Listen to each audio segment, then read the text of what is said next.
Mes chers amis, est-ce que vous êtes prêts à grimper la montagne?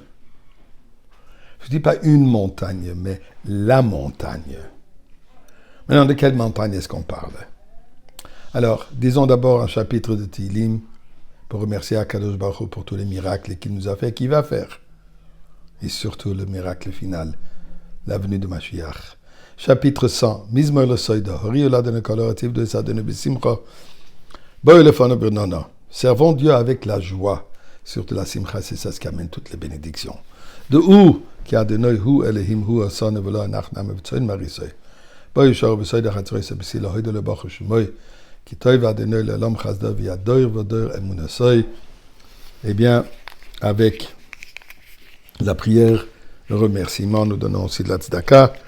Et comme nous savons que la tzedaka, c'est la source de toute bénédiction.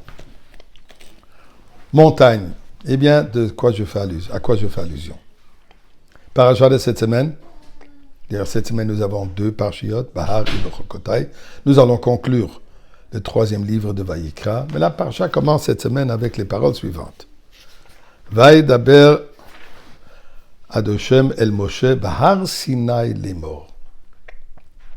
Dieu parle à Moshe Rabbeinu, Bahar Sinai, sur le mont Sinaï, pour dire. Et d'ailleurs, la paracha s'appelle Bahar, basée sur le concept, sur le mot où il y a marqué la montagne. Mais nous savons très bien que le nom de la paracha n'est pas juste une adresse, mais le nom de la paracha encapsule le contexte de la paracha. Et de quoi il s'agit? Alors, la première mitzvah qui nous dit est la suivante.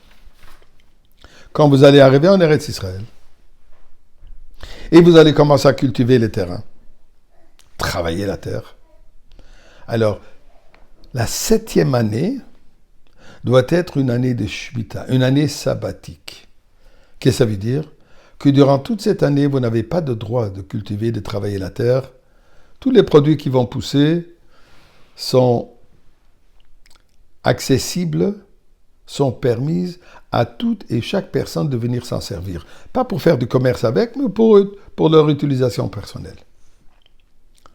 Le propriétaire de ce terrain n'a pas plus de droit sur les produits de ce terrain que n'importe qui que ce soit. Donc, l'année sabbatique, ça s'appelle Hefker. À ce moment, c'est ouvert à tout le monde. Dit la Torah. Maintenant, vous allez vous poser une question. Si une année entière, je n'ai pas droit de bénéficier, je n'ai pas droit de vendre mes produits, je n'ai pas droit de vendre tout ce que je cultive, et de quoi je vais vivre? Comment je vais me nourrir? J'ai une famille, j'ai des responsabilités. Nous dit la Torah, écoutez, si vous allez vous engager à observer la mitzvah de Shemitah, je vous promets, dit Dieu, que la 6e année, vous aurez le double de produits. Votre terrain produira double récolte. Ça, il faut essayer de comprendre. Si nous pensons que la raison de l'année sabbatique, elle est pour que le terrain se repose, chose qui est normale. Après 6 ans de produire, le terrain a besoin de se reposer. Alors, normalement, on aurait dû penser que la première année de ce cycle est l'année qui donne le plus de produits, 2e, 3e, et ensuite, vers la 5e, 6e, on se fatigue. Comme nous savons très bien à la fin de la semaine, jeudi, vendredi, surtout vendredi, on est déjà très fatigué, on attend déjà le jour de Shabbat de se reposer. La même chose avec la terre.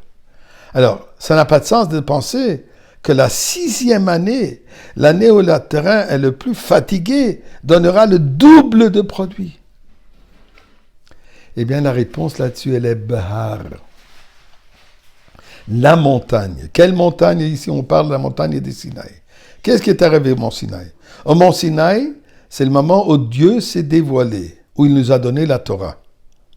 Mais de là de comprendre qu'il ne nous a pas seulement donné la Torah d'une manière intellectuelle ou des ordres à vivre, il nous a donné aussi, il s'est donné avec.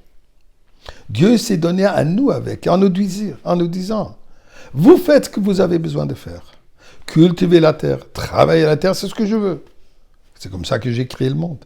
Mais à savoir que le succès, le résultat de votre effort, dépend pas de vous. Elle dépend de la bénédiction de Dieu. Elle dépend de Bahar Sinaï. Elle dépend de ce qui se passe à la hauteur, à la montagne. Montagne, donc, on parle ici, représente Akadosh Baruch Hu. Et c'est pour ça que la Torah souligne cette mitzvah particulièrement, malgré le fait que toutes les mitzvahs ont été données au Mont Sinaï. Mais la Torah souligne ici pour savoir que notre vie en général, la réussite de tous nos efforts dépendent de Akadosh Baruch Hu. Nous devons faire notre travail. Mais il faut la faire de la manière comment Dieu nous indique comment la faire. Honnêtement, comme il est dit dans le Shulchan Aruch, de cette manière, nous avons la bénédiction divine, pas seulement sur les produits de la terre, mais dans toutes nos activités.